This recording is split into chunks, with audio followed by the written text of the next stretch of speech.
नमस्कार दोस्तों, आप देख रहे हैं एचवीएस स्टडीज़ और इस वीडियो में आपके लिए 28 जनवरी 2023 का करंट अफेयर लेकर आ गए हैं। साथ में हम स्टैटिक जीके और रिलेटेड करंट अफेयर का रिवीजन करते हुए चलेंगे। अगर आप इस चैनल पर पहली बार आए हो तो चैनल को सब्सक्राइब कर लीजिएगा। वीडियो अच्छी लगे तो वीडियो लाइक करके ज़रूर जाइएगा। लास्ट में आपके लिए क्विज़ रखा है, उस क्विज़ को ज़रूर सॉल्व कीजिएगा। चलिए बात करते हैं लास्ट डे की क्विज़ की। तो लास्ट डे आपसे क्वेश्चन पूछा गया था, विच railway station awarded green railway station certificate. तो आप सभी ने आंसर दिया था विशाखापट्टनम, और विशाखापट्टनम ही सही आंसर है।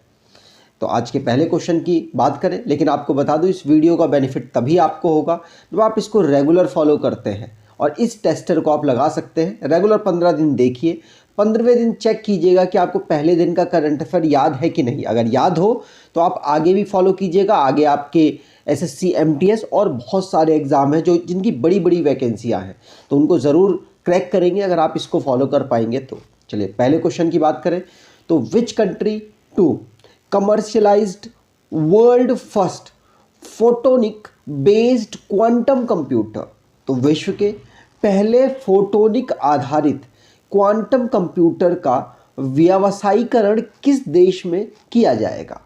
तो कमर्शलाइजेशन किया जा रहा है क्वांटम कंप्यूटर का, और आंसर यहाँ पर होगा ये कनाडा के द्वारा किया जा रहा है। तो ए ऑप्शन यहाँ पर बिल्कुल सही होगा। ये है कनाडा के प्राइम मिनिस्टर जस्टिन ट्रूडो। यहाँ पर जस्टिन ट्रूडो के द्वारा अनाउंस किया गया है कि हमारे यहाँ पर जो क्वांटम टेक्नोलॉजी के कंप्यूटर्स डेवलप होते हैं, जैसे जनाडू नाम का, उस प्रकार के जो कंप्यूटर हैं हम उनका कमर्शलाइजेशन करने वाले हैं, अपने यहाँ बनाएंगे और उसको बेचेंगे और उनका दूसरे देशों को मतलब सप्लाई करने वाले हैं। तो ध्यान रखिएगा यहाँ पर इसकी बेसिक जो इन्वेस्टमेंट किया गया है इनके द्वारा 40 मिलियन कनेडियन डॉलर का इसमें इन्वेस्टमेंट किया गया है। ठीक, चलिए आगे बात करें तो जो भी इंटरनेशनली करंट अफेयर बने हैं उनको रिवाइज करते हैं। पहला क्वेश्चन पढ़ लिया। दूसरा, ब्राज़ील में मेडिकल इमरजेंसी घोषित हुई है। कहाँ पर? तो यानोमामी एक रीजन है, वहाँ पर बच्चों की बहुत ज़्यादा डेथ हो रही थी, उसकी वजह से। न्यूजीलैंड की रूलिंग पार्टी है कौन? लेबर पार्टी, जिसने 22 जनवरी को अपना नया प्राइम मिनिस्टर अनाउंस कर दिया है। क्रिस हिपकिंस इनका नाम है।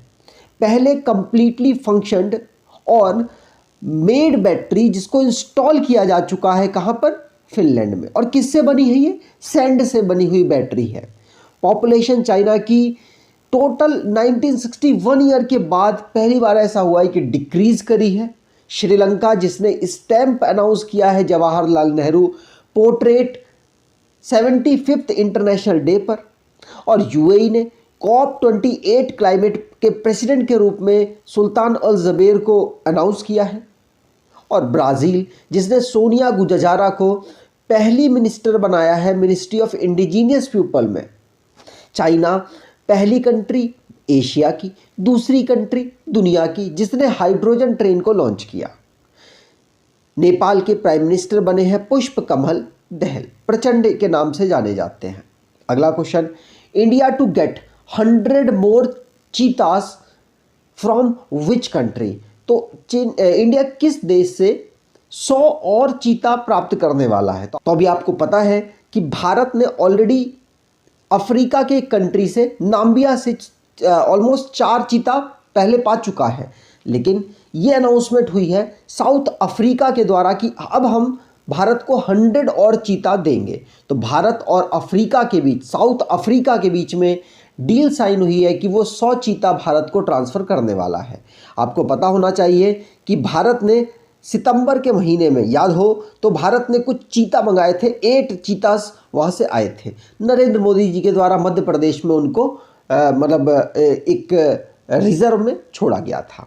ठीक, चलिए आगे बात करें तो जो भी रिसेंटली में हमारे नेशन संबंधित करंट अफेयर बने हैं उनको रिवाइज करते हैं। पहला क्वेश्चन पढ़ लिया। दूसरा, राजस्थान में 2 दिन का एक इवेंट होने वाला है जिसका नाम है कृषि महोत्सव प्रदर्शनी एवं प्रशिक्षण। उत्तर प्रदेश जो कि टॉप पोजीशन पर है मोबाइल गेमर्स में।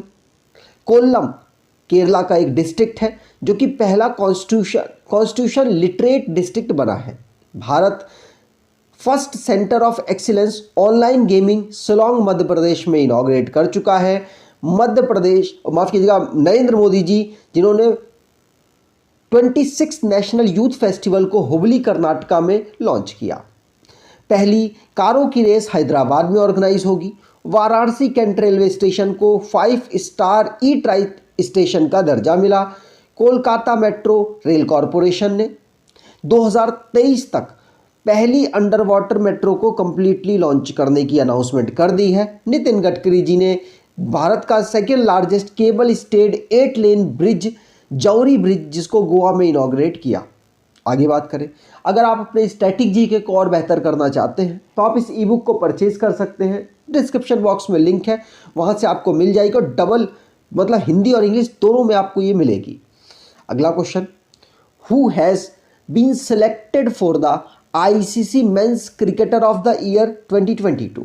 तो आईसीसी ना अवार्ड देता है T20, वनडे और टेस्ट, जिसमें आईसीसी ने mains cricketer of the year announce किए हैं। बहुत ही इंपॉर्टेंट प्लेयर है बाबर आजम, सबसे ज़्यादा रन बनाए हैं इन्होंने 2022 में, और ये पाकिस्तान के कैप्टन भी हैं। तो आईसीसी के द्वारा अवार्ड्स अनाउंस किए गए। तो 2022 में इनका बहुत बेहतरीन परफॉर्मेंस रहा और पहले प्लेयर बने जिन्होंने 2000 रन बनाए हैं 2022 में। ठीक है, ध्यान रखेंगे। इनका एवरेज बात करें तो 54.12 था। ठीक, चलिए, और इनको आपको बता दूं, इनको पहले भी 2021 में भी ओडीआई का प्लेयर ऑफ द ईयर का अवार्ड मिल चुका है। ठीक है, तो यहाँ पर ये अलग अलग अवार्ड हैं। जब बात की जाए कि वनडे के, तो वनडे को कहा जाता है सर गैरफील्ड सोबर ट्रॉफी, तो वो मिला है बाबर आजम, मतलब प्लेयर ऑफ द ईयर का खिताब इनको मिला है, ध्यान रखेंगे। और साथ साथ बेन स्टोक जो कि इंग्लैंड के हैं, men's test cricketer of the year इनको मिला है, ये ध्यान रखिएगा, पूछा जा सकता है। और ओडीआई की हमने बात कर ली, जो कोई भारत के प्लेयर को मिला था जिनका नाम था सूर्य कुमार यादव। बाकी आप अवार्ड्स देखते चल सकते हैं, क्योंकि सारे अवार्ड इंपॉर्टेंट नहीं है, लेकिन कुछ अवार्ड है जो कि आपको याद रखने जरूरी है। ठीक, चलिए आगे बात करें। अगला question, ICC has released ICC ODI bowling ranking, which country rank the first place in the list. तो ओडीआई की बॉलिंग रैंकिंग जारी की गई, तो किस कंट्री के प्लेयर यहां पर टॉप पोजीशन पर हैं? आंसर होगा भारत के, इसीलिए क्वेश्चन इंपॉर्टेंट है। भारत के कौन है? तो मोहम्मद सिराज पहली पोजीशन पर है, जिन्होंने आईसीसी की ओडीआई बॉलिंग रैंकिंग में पहला पायदान हासिल किया। आईसीसी की बात करें तो इंटरनेशनल क्रिकेट काउंसिल इसकी फुल फॉर्म है। 1906 में इसको फाउंड किया गया था। इसका हेडक्वार्टर यूएई दुबई में है, और आईसीसी दुनिया में क्रिकेट को कंट्रोल करने वाली बॉडी है। अगला question, World Bank has appreciated which country for its transition from poorest to one of the fastest growing countries. तो विश्व बैंक ने सबसे गरीब से सबसे तेजी से बढ़ते देशों में से एक परिवर्तन के लिए किस देश की सराहना की है? तो वर्ल्ड बैंक ने कहा है कि आप गरीब थे, गरीब के बाद आप काफ़ी अच्छा विकास अपना कर रहे हैं, और ये बांग्लादेश को इन्होंने कहा है। तो बांग्लादेश यहाँ पर बिल्कुल सही आंसर होगा। भारत के साथ 5 स्टेट्स के साथ इसकी बाउंड्री टच होती है, और बांग्लादेश 1972 में बनता है, 1971 के युद्ध के बाद, और उसके बाद इसकी जो ग्रोथ है बहुत ही तेज रहती है। 1972 में गरीब, उसके बाद ये अच्छी खासी पोजीशन पर पहुंच जाता है। ग्रोथ रेट इसका बहुत अच्छा है। जो वर्ल्ड बैंक के मैनेजिंग डायरेक्टर हैं एक्सेल वन ट्रोजनबर्ग के द्वारा ये स्टेटमेंट दी गई है। वैसे वर्ल्ड बैंक की बात करें तो उसका हेडक्वार्टर वॉशिंगटन डीसी में है। उसको फाउंड किया गया था 1944 में। उसके इस समय पर जो हेड है वो डेविड मालपास है। अगला question, what is the name of the world's first intranasal कोविड-19 वैक्सीन। तो नाक के द्वारा जो हम कोविड-19 की वैक्सीन ले सकते हैं, पहली कौन सी ऐसी वैक्सीन को लॉन्च किया गया? आंसर होगा इनकोवैक। क्या नाम है? इनकोवैक को लॉन्च किया गया है। आप यहाँ पर देख सकते हैं, इस प्रकार से नाक से आप इसको ले सकते हैं, और ये पहली इंट्रानेजल कोविड-19 वैक्सीन है। इंट्रानेजल और इन्वोनैक इसका नाम है। ठीक, ध्यान रखेंगे। अब इसको किसने डेवलप किया? तो इसको डेवलप किया है भारत बायोटेक इंटरनेशनल लिमिटेड, और साथ साथ बायोटेक्नोलॉजी इंडस्ट्री रिसर्च असिस्टेंस के द्वारा इन दोनों ने मिलकर इसको बनाया है। और भारत के जो इस समय पर यूनियन हेल्थ मिनिस्टर है मनसुख मंडाविया जी के द्वारा इसको लॉन्च किया गया। ठीक, चलिए अगला question, which country announce to book men who marry minor girls under stringent law prescribes imprisonment। तो आपको बता दूं किस राज्य में नाबालिग लड़कियों से शादी करने वाले पुरुषों को कठोर कानून के तहत कारावास की सजा देने की घोषणा की गई है। तो नाबालिग लड़कियों से अगर कोई शादी करता है तो उसे सजा होगी, और ये असम में बोला गया है, असम में ये कानून बना है। तो बी ऑप्शन यहाँ पर बिल्कुल सही है। असम की जो कैबिनेट है उसने डिसाइड किया है कि अगर माइनर गर्ल से कोई शादी करता है अगेंस्ट द लॉ तो उसके खिलाफ उसको कारावास हो सकती है 2 साल तक की, और पूरे लाइफ टाइम भी।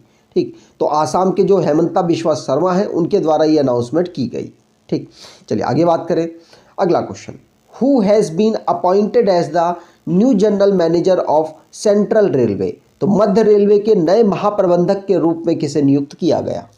आंसर होगा ये नियुक्त किया गया है किसको? नरेश लालवानी को। किसको? नरेश लालवानी को। ध्यान रखिएगा, नरेश लालवानी जनरल मैनेजर बने हैं सेंट्रल रेलवे के। मुंबई एलटी इसका हेडक्वार्टर है, वहाँ पर ये जनरल मैनेजर बने हैं। ये 1985 बैच के इंडियन रेलवे इंजीनियरिंग सर्विस के ऑफिसर हैं।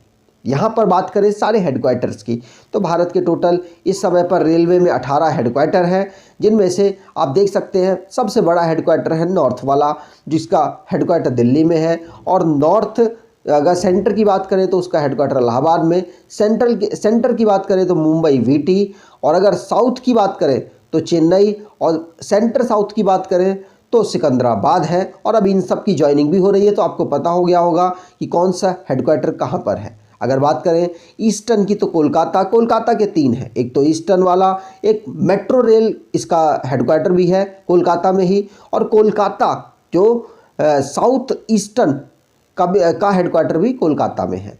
बिलासपुर का south east centre headquarter Bilaspur में है। अगर बात करें हाजीपुर तो हाजीपुर ईस्ट सेंटर का है। गोरखपुर की बात करें तो नॉर्थ ईस्ट का है, और नॉर्थ ईस्ट फ्रंटियर की बात करें तो मालीगांव है।